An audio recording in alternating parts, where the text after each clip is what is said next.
All right, thanks so much for being with us here on Atlanta News First Plus. Just showing you an inside look there at the Georgia State Capitol, where we are expecting officials to give an update on early voting in Georgia, really at any moment now. And, very, very strong participation that we have been seeing all across the state of Georgia. We are awaiting that press conference to begin. We're going to bring you there live with the Secretary of State speaking just as soon as that gets underway. But, Election Day is now less than 2 weeks away, and nearly 2 million Georgians have cast their ballots already. Obviously, there's a lot on the line in this battleground state. Atlanta News First Sarah Hammond has been at the state capitol throughout the morning. Again, we are expecting to hear from Secretary of State Brad Raffensberger a short time from now. Here's Sarah with a preview. Voting records, and there's still about a week and a half left to go in early voting. Nearly 30% of registered voters here in Georgia have already cast their vote. By this time in the 2020 election, just over 1 million people had voted. This year, the Secretary of State's office anticipates crossing the 2 million mark today. By the end of the early voting period, Secretary of State Brad Raffensberger says they project hitting just shy of 4 million early voters. He said lines have been minimal across the state with no major hiccups. People we've spoken to throughout this process have said casting their vote was easy. Raffensberger said in a previous press conference they've been preparing for this election over the last couple of years and were prepared for this big turnout. We've been working overtime to be prepared for this time for the last 2 years since we had the last statewide election in 2022. The county's been working hard. Every day we put our shoulder to the wheel and got it done. And we're going to hear from Secretary of State Brad Raffensberger at the state capitol a little later this morning at 10 o'clock with some early voting updates.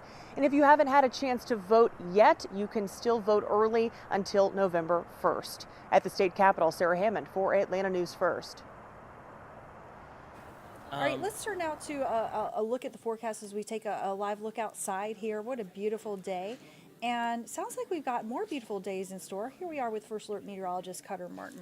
Yeah, absolutely. Lots of sunshine on the way. In fact, we already have that right now. And I think if anything, we're just talking about a couple of clouds in the First Alert forecast. So again, thank you for tuning in and for watching kind of a news and weather combo here. We are going to be breaking down your latest First Alert forecast here over the next couple of minutes. Want to remind you, we're streaming on a couple of platforms right now. Atlanta News First is the YouTube account that we are streaming on. Give us a like and a follow there. You can be alerted in the future to streams much like this one. Also, checking out the First Alert forecast, we're going to pull up our weather graphics here. And if you want to text us at any time with those weather questions, comments, concerns, you can text us at 470-777-9263. That's 470-777-WANF. All right, we're going to go ahead and punch up our First Alert forecast here, and it's a nice one outside. Temperatures starting to warm up. After reaching lows earlier this morning in the 40s and 50s, now we are back in the 50s and 60s, so certainly it is a nice day out there. It's a dry day across North Georgia and Metro Atlanta, and that will continue. You saw the plentiful sunshine, wall-to-wall sunshine in the First Alert forecast just a few moments ago, and that is set to continue on through the rest of the day. Temperature, in fact, already at Hartsfield-Jackson nearing 70 degrees. We're in the upper 50s in Carrollton, so it is a little cooler outside of the heart of the metro. We have all of this pavement keeping temperatures warmer both at night and then also contributing to the warm-up during the day. 57 though in Griffin with a little bit less pavement, 57 in Eatonton, lower 60s in Athens. So again, nice day, warm up is underway, and we will continue to warm up across North Georgia and Metro Atlanta. In fact, we can go ahead and give you that First Alert forecast hour by hour. Here's a look at how temperatures will play out through the rest of the day. Again, 9 a.m. temperature is already past that 65-degree mark at 9 a.m. We're on pace to be in the mid-70s by noon. So forecast so far is verifying. Again, mid-70s by noon, great time, lunch hour to eat outside, lots of sunshine, low humidity, and a light breeze in the First Alert forecast. High temperatures today, likely warmer than 80. Yesterday, we only managed 79. Today, we're going with a high temperature of 81, or a temperature, I should say, of 81 at 3 p.m. Actual high temperatures across the board, though, will be just a little bit warmer than that. Some 82, 83-degree readings possible across portions of the metro. In fact, here is a map. I'll look at high temperatures across all of North Georgia. 81 in Atlanta, as mentioned, but 82 in Eatonton, 83 in Rome. Even our mountain communities in the upper 70s this afternoon. Lots of sunshine, and probably the craziest part of this forecast, the most anomalous part, is the fact that high temperatures, the average high this time of year is in the lower 70s across North Georgia and Metro Atlanta. And again, we're going to throw back to the press conference here talking election with Joy Linacren. We're going to pull that up here in just a moment. It does appear that press conference is underway.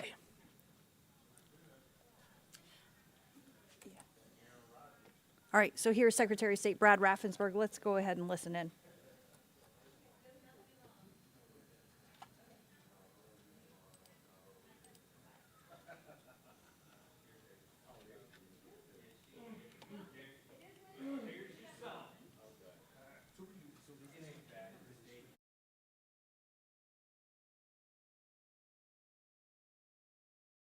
National change of address list, as well as our new voter cancellation portal, Georgia has the cleanest voter list in the entire country. Since I came into office in 2019, we have issued 3,369,909 notices to voters who may not be eligible at the address listed at their voter registration. This, combined with the technological advancements in our new voter registration system, has ensured that Georgia can trust in their elections. I want to speak briefly also about the organization called ERIC. It's ericstates.org.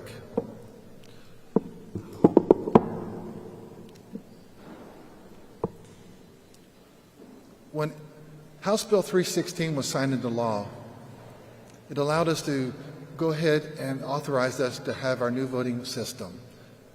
It also allowed us to join a multi-state organization, and that specifically was the Electronic Registration Information Center. We became a member of ERIC, and we think it's a very valuable tool. Unfortunately, a few years ago, someone started posting things out there and really said that it was an organization that was not doing good work and it was run by bad characters. It was actually run by the fellow state members that were us. And many Republican states withdrew from ERIC. This is why we did not withdraw from ERIC, because I wanted to make sure we always had the cleanest voter list in the entire country. In 2023 alone, we have completed the following. 84,523 mailings were sent to voters who filed a national change of address indicating an out-of-county move with data provided by ERIC. 127,904 mailings were sent to voters who filed a national change of address indicating a move within the same county, which is also data provided by ERIC.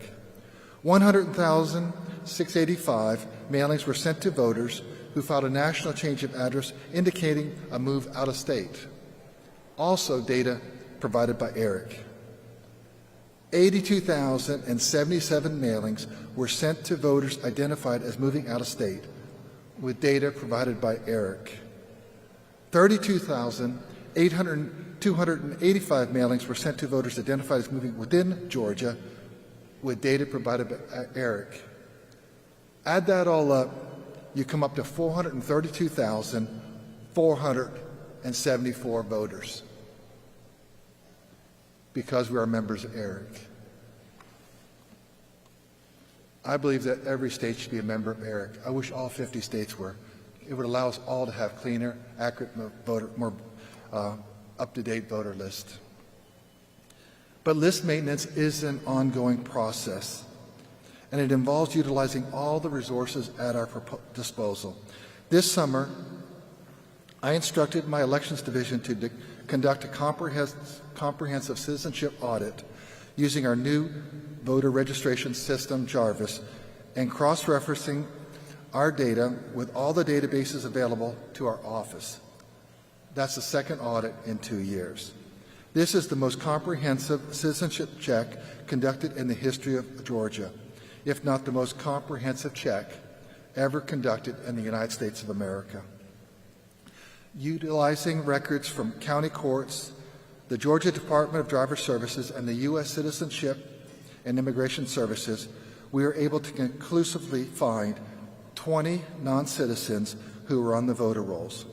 All 20 of these voter registrations have been canceled, and all of them are being referred to local prosecuting law enforcement. There are 156 people that require additional human investigation, and my office opened a case file into these individuals. Other states that have conducted audits were not able to get to the level of detail that our office achieved with this audit. This is due to Georgia's commitment to cutting-edge technology, as well as our willingness to collaborate with other government agencies to ensure that we have the most up-to-date data. Georgia is a model when it comes to preventing non-citizen voting. We have front-end citizenship verification, where citizenship is verified through Department of Driver Services or the online voter registration portal. In addition, Georgia is a 100% Real ID compliant state. We conduct continuous list maintenance and require photo ID for all forms of voting. Elections are an ever-changing process, and as more technology becomes available, Georgia election security should grow with it. List maintenance is not a one-time thing. It is an ongoing process with incremental improvement. We need to remain constantly vigilant. I am committed to keeping up with list maintenance activities and will be conducting a comprehensive citizenship audit once a year going forward. Now, in other great news, probably should put some smiles on all of your faces. Georgia is having continuing records every day, it seems, with early voting turnout. As of close of polls yesterday, we have received 1,929,628 ballots. Of those, 1,814,223 are from early voting in person, and 115,000 from absentee by mail. With just under 2 weeks until the election, an astounding 26.8% of all active voters have already participated. By lunch, we should cross the incredible hallmark of 2 million voters casting their ballots already. This is proof in Georgia it's easy to vote and hard to cheat. And I do want to let you know that I'm just really proud of our elections team office. And I don't know if you've gone to this spot yet, but I'm going to do that right now. But I want to give a shout out to our team, but also our election data hub. And I don't know if you can see that, but right on there, it's going to show you how many people have had their absentee ballots accepted, how many people have turned out for early voting, what that total number is. And you can also look at the percentages of all the counties and actually how many people showed up on each county. I'm just really grateful for the work that our election team has done so far. We know that we're just not even halfway through this process. Grateful for the work of our counties.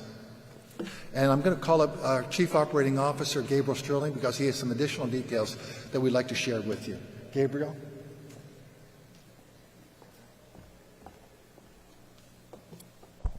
Well, good morning. Happy to see so many of you, and thank you for our international friends for joining us, because obviously Georgia's center to the universe. I want to get a few specific things out there. The 20 individuals we found as non-citizens who were canceled based on individualized information from those people. What it is they signed affidavits to get out of jury duty, basically saying, I am a non-citizen. So we were able to look at those and see that they were not citizens. They signed a thing swearing they were not a citizen, and they were in 7 different counties, and those are the jurisdictions to which they will be referred for investigation and prosecution. Those counties are Fulton, Cobb, Bibb, Clayton, Henry, Gwinnett, and DeKalb. Again, Fulton, Cobb, Bibb, Clayton, Henry, Gwinnett, and DeKalb. As the Secretary said, the reason we were able to get these additional 156 individuals who we do not know if they are citizens or not is because of the upgrade in our technology over the last few years. The original audit was done in the old voter registration ENET. The new one has been done under Jarvis. the Georgia Registered Voter Information System. And yes, we did get the name from the Marvel movies, just to really tweak people. But because of that, we have a better interface with the Department of Driver Services. So in the initial audit, we did not have alien identification numbers for individuals who had gotten driver's license. Now we were able to send names that were empty on that front that came back as null on Citizenship Verified to the Department of Driver Services, get those A numbers and bring back, and they still say they don't have proof of citizenship yet. That does not mean that they are for sure non-citizens. So what we have to do is we have to have human investigation where a investigator will knock on a door, look at documentation, and find those things. And that will be a continuing effort, as the Secretary pointed out. Another thing to point out is, in the time in office, we have been able to legally cancel over 1 million registrations. That's not canceling voters, it's canceling registrations. So people who are no longer in the state, who no longer have a valid right to vote. And I want to point something out. If you go to the data hub that the Secretary talked about, you can search Georgia Secretary of State Data Hub to go there. You will see that the active voter number has continued to increase every day as we go through. That's because of two things. One, voter registrations that were received before the deadline but had not been processed. And two, and very, very importantly in this situation, inactive voters who were in the process of being canceled, who are still there, who came and voted. And that's the important reason. You can't just take a national change of address list and say you have to cancel these people, because there are people who have legal rights, and federal law is there to protect those rights, and state law is there to protect those rights, and our office will always protect the rights of every voter. So with that, I'll take any questions. Archa.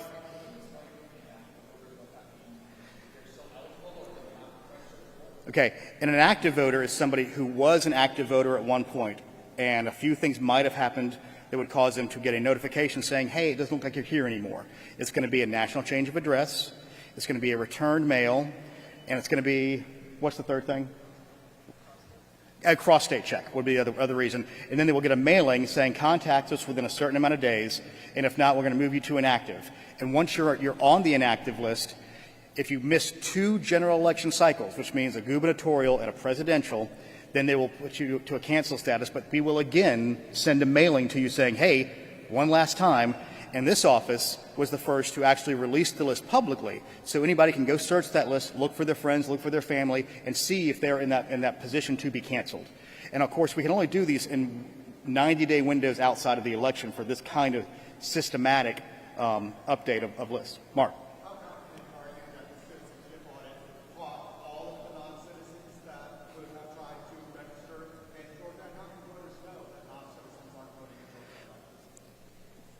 This is data, and there are human beings involved in data. There's always a possibility there could be a handful, but there are states around this country that are being lauded for pointing out that they have thousands of non-citizens that they've kept on the list but moved over to this other bucket.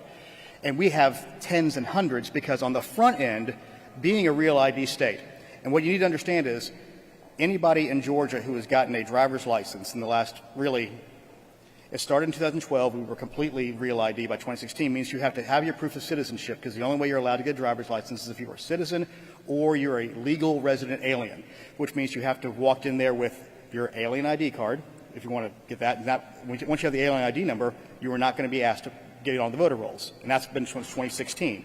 Or you have to have your birth certificate or your passport. And if it's unfortunate too, if you're a woman who is married, you have to walk in there with your marriage certificate. And if you're a woman who's been married and divorced, you have to walk in there with your marriage certificate and your divorce decree to show what your name is, so it matches the Social Security records. So it's we have a very, very strong system on the front end. And one of the good things is you have to interface with it once every 8 years in Georgia. A situation we saw in Arizona where they have basically tens of thousands of people who predated their citizenship check in 1996 was in Arizona, once you get a driver's license, it's good for 50 years. So you never have to go back into the government and talk about anything against it. That's one of the issues that they've run into because of their 2-tiered system that they have, where they have a federal only. If you're can't prove you're a citizen, you can vote in all the federal races, including president, but you can't vote in state races. And interestingly, right now in Arizona, the Republican Party is suing to keep those people on, or they did sue to keep those people on through the next election cycle because the majority of them are registered Republicans. Yes, ma'am.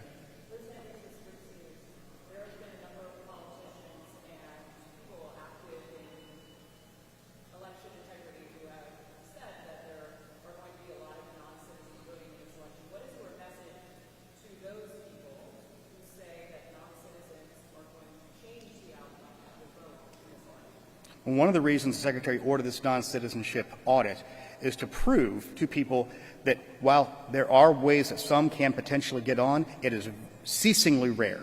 And especially in a state like Georgia that has very good data management. But in every state in this country, an individual has to sign a certificate stating that they are, in fact, a U.S. citizen. This is one of the things that the Secretary has fought for since he was elected in 2019. He and I and Deputy Fuchs went to Washington, D.C. in 2019 and to meet with Congress people who didn't want to talk about this. They need to update the National Voter Registration Act to allow for us to have better citizenship verification in all the states of the union. Because right now the NVRA basically says you can't do it, which is why Arizona has that bizarre two-tier system. There are federal rules that get in the way of this. There is no proof that there is this overwhelming number of non-citizens on the rolls. Because the reality is, if you're a non-citizen and you're a legal resident and you're on a path to citizenship, if you try to register to vote, you will never get to be a citizen. It is a very high risk, very low reward for one vote thing. There are situations I know in other states where their DMVs are not as good at checking these things, and sometimes they will slip through unintentionally, and that's a bad situation. But in Georgia, I know this, and all across the country, the level of potential is very low. Is it there in every state? Likely, but a small, small amount. But in Georgia, we know we have the best system in America of stopping it on the front end. I do not see that changing the outcome of the election in Georgia, especially since we only identified 20 and they've all been canceled. Yes. Mm-hmm. What it is we will work with our attorneys and our investigative unit to hand over all the evidence we have to the individual county DAs here. Now it's completely up to them to make the prosecutorial decisions. A situation we had where we had double voters, we handed them over, and take as an example in Forsyth County, there were 2 double voters we handed over to them. They saw one, they said, we don't think we have enough to prosecute this one. Then they saw another where they believe they do have enough to prosecute. That is not our decision. That is not our investigator's decision, not our lawyer's decision. It is a local district attorney's decision to make those. Now, the evidence of some of these we think is at a high enough level where they probably should be prosecuted, but that's not our call.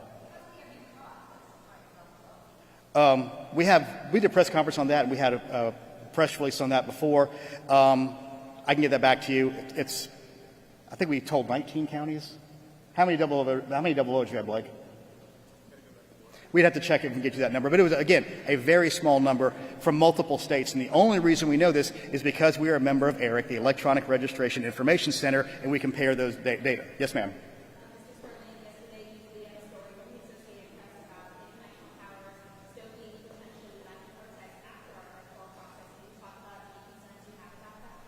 Well, that's the reason I did the tweet is we need to understand that if you're hyper-partisan on either side, you are an easy point of manipulation for foreign powers who want us to beat each other's throats.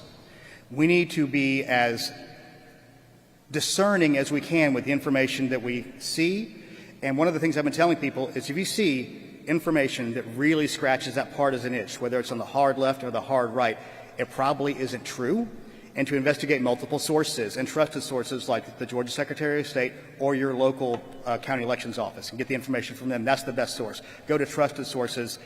Twitter and Facebook are not always the best place for news, whether you believe that or not. Oh, yes, ma'am.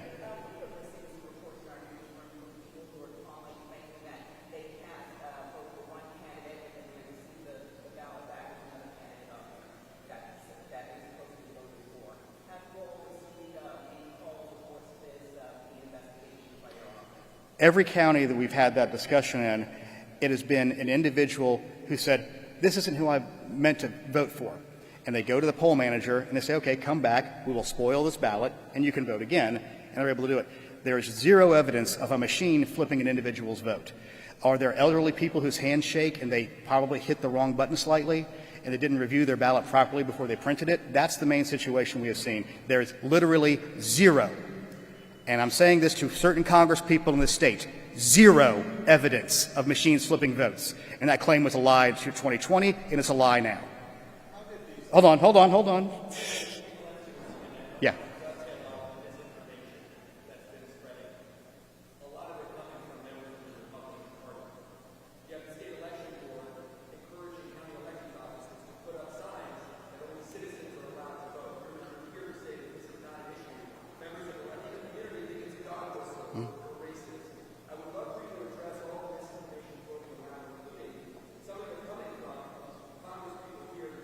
Okay, all. You want to address all the misinformation. You have 2 or 3 days. I mean, that's the situation we have. It's a flood. And that's why I say you have to be discerning about it. But one thing to be clear, this office provided posters. This is in part to help people understand. If you're a non-citizen, it is illegal to vote in this state by state law and by federal law. And there are posters in most of the counties in this state that have that up now to explain that to people. Because for me, it's a very big risk for those who want to be citizens, and they need to understand that. There's misinformation that is unfortunate. And people, the incentives are backwards. And I've said this many times standing here and across the country at different talks. If I say something crazy that gets lots of retweets and lots of likes, I can raise more money. That's the incentive right now. So the crazier some of these claims can be, the specific claim we found out about in Whitfield County was one elderly voter who went to the poll manager and said, "This isn't who I meant to vote for." "Well, ma'am, why don't you come over here and we'll work with you?" So they went over there. She printed the ballot she wanted. She went and cast that ballot. A Democrat poll watcher came to her and said, "Ma'am, was this experience okay?" "Absolutely. This is a great experience." She told somebody that story, then they told somebody that story, and then a tweet went out or a Facebook post went up, and that's where this came from. The problem is one little piece of a human error, and this is the problem.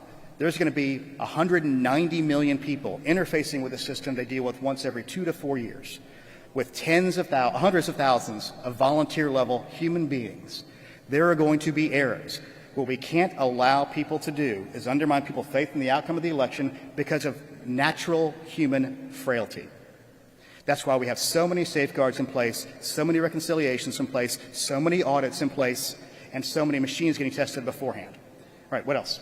How did these 28 non-citizens get on the voter rolls in the first place? Was it all paper application forms before we had checks in place? The majority of them we know were definitely before the 2012 time period. We're investigating some of the other ones. They might have been paper, but that's a deeper part of the investigation, although we do know they're on the rolls and they signed the form saying they're not a citizen, so they've been removed. That's something we have to investigate. All right. Thank you all very much, and have a great day, and let's break 2 million, get 3 million by the weekend. Okay, so you've been listening live to that press conference from election officials on early voting. And again, so far, nearly 2 million Georgians have cast their ballots early already in this battleground state. More coverage on Atlanta News First and atlantanewsfirst.com. And of course, if you download our free app, you will get updates sent right to your phone. Now back to Local News Live.